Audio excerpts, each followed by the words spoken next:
upon every close scrutiny of the alleged references to Muhammad in the Bible as a prophet, they absolutely have no relation to the prophet of Muhammad, nor prophesy his coming. Muhammad is not mentioned in the Old Testament.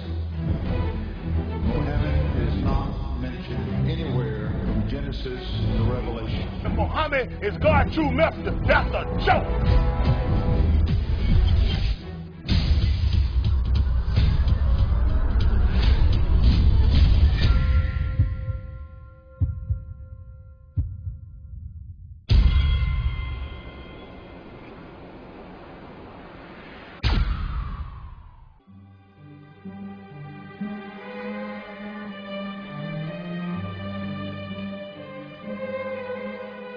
Lo, we inspire thee as we inspired Noah and the prophets after him, as we inspired Abraham and Ishmael and Isaac and Jacob and the tribes, and Jesus and Job and Jonah and Aaron and Solomon, and as we imparted unto David the Psalms.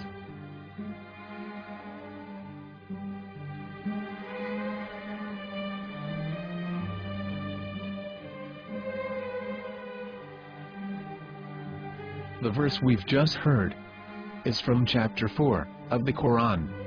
In the verse, God is affirming to humanity that Muhammad is indeed the recipient of a divine guidance, just as Noah, Abraham, and the rest of the prophets.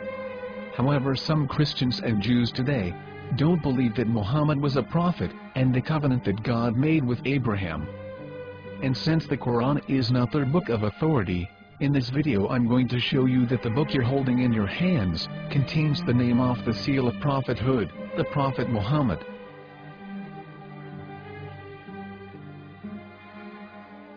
As known, the Old Testament was preserved in the Hebrew language. In the 5th chapter of the Shir HaShirim, which is one of the 5 Megillat or sacred scrolls that are part of the Hebrew Bible, or for short the Song of Solomon, as Christians know it today. That chapter is discussing someone. Jews will say it is discussing Solomon, while Christians will say it is discussing Jesus. Considering this is the Songs of Solomon, it would seem logical that it is discussing Solomon. The verses, describing this mystery man, have the narrator's speech conjugated in the feminine, meaning it is a woman who is describing this man.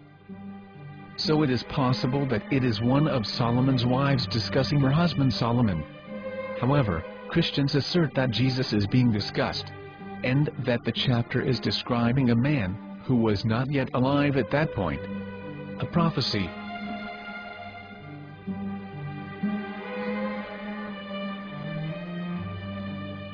In reading the English translation of Song of Songs 5:16, it finishes the description by saying, "He is altogether lovely," but what most people don't know is that the name of that man was given in the original Megillat.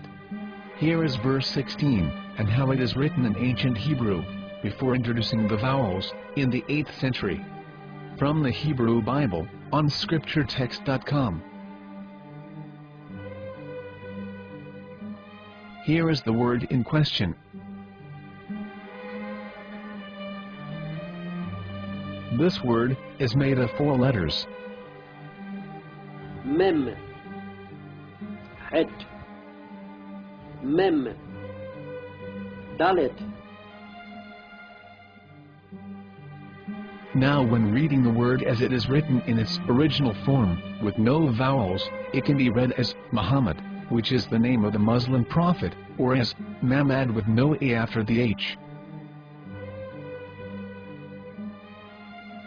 According to Ben Yehuda's Hebrew English Dictionary, it is correctly pronounced as Muhammad, not Mamad. So how we're going to know for sure if it's pronounced as Muhammad, the Muslim prophet, or as Mamad, a random Hebrew word? The only way is to give the verse to a rabbi and say to him, "Please read." Here is the Song of Songs 5:16, and how it is read by a rabbi from a Hebrew Jewish site. Please notice, the im in Hebrew is a plural of respect. Hiko mamtakim vechullo mahamadim ze dodi vezer'i benot Yerushalayim. Hiko mamtakim וכולו מחמד, מחמד, מחמד, מחמד, מחמד, מחמד דין. זה דודי וזרעי בנות ירושלים.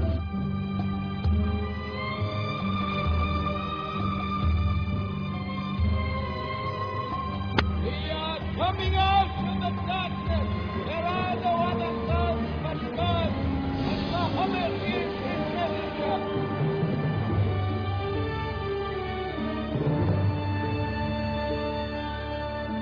Let the world hear. חיקו ממתקים וכולו מחמד דין.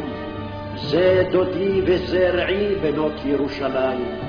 חיקו ממתקים וכולו מחמד, מחמד, מחמד, מחמד, מחמד, מחמד דין. זה דודי וזרעי בנות ירושלים.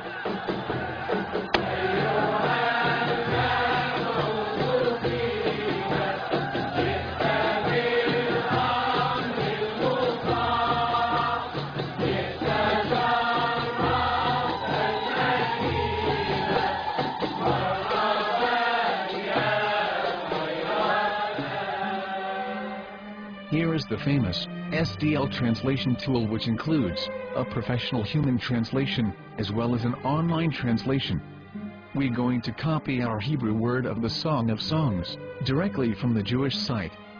It's the same site where you can hear the rabbi reading the verse in Hebrew.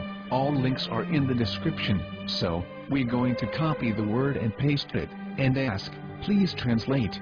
Are they going to translate the meaning of the name of that person? As the Bible translators did. Which is the praised and the lovely one, or are they going to keep the name as it is? Well, see it yourself. Here is the World Lingo Translator. The result is the same. It's Muhammad. You have no right. You have no right to translate names of people. Anybody. Your name should be written Mr. Black is Mr. Black, though he's white. You have no right to translate names of people. But they have been doing that. Muhammad ibn, they translated as altogether lovely. But the word Muhammad in the Hebrew language, the word Muhammad in the Hebrew language.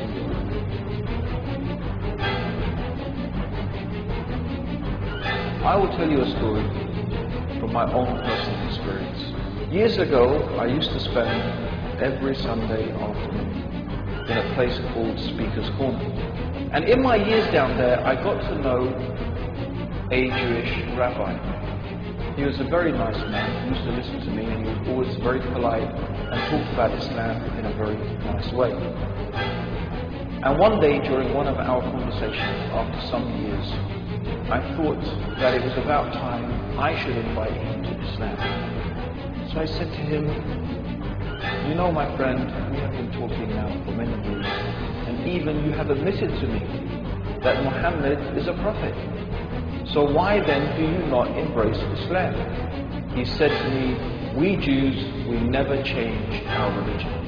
I said, but half of the rabbis of Medina became Muslim. He said, that is true, but still, we Jews never change our religion. I thought, what can I say to him? He looked at me and said, listen to me, my friend. God sent to us a prophet Moses, and we didn't even listen to him. Do you think we're going to listen to another prophet after him? From another tribe? From another people? When he said that, I had nothing left to say. He knew that Muhammad was a prophet. In fact, another rabbi also came up to me and he said to me, we know Muhammad is a prophet, and he quoted to me a passage from the Bible